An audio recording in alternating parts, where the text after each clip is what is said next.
His name is Gabriel Nelson, born in the city.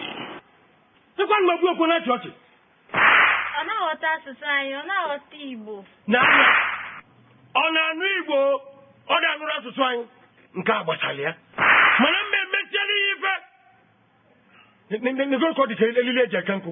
Gini bahagi.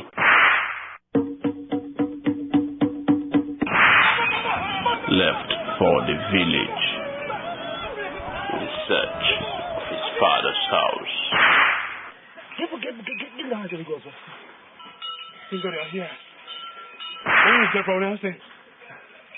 I'm looking for my father's house here in the village. I don't want to go there for them. Became a journey of life and death. He was thoroughly beaten. He was taken as a stranger in his village. Why are you putting me like this now? What are you doing this now? What I do? He has a different name. I'm looking for my father's house. Gini bahagi. He was carried to be slaughtered.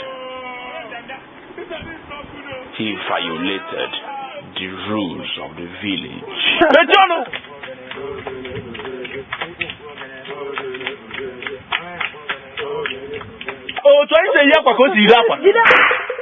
The annual festival of initiation.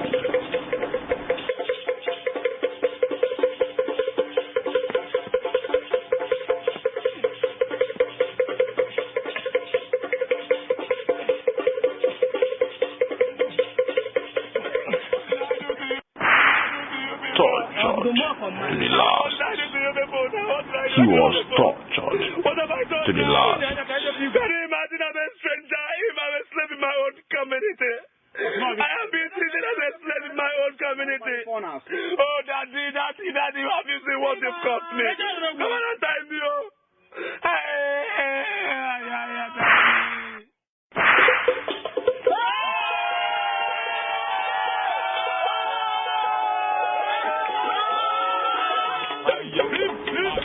Masquerades move around the village.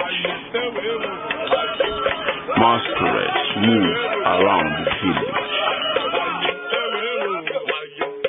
Gini bahagi.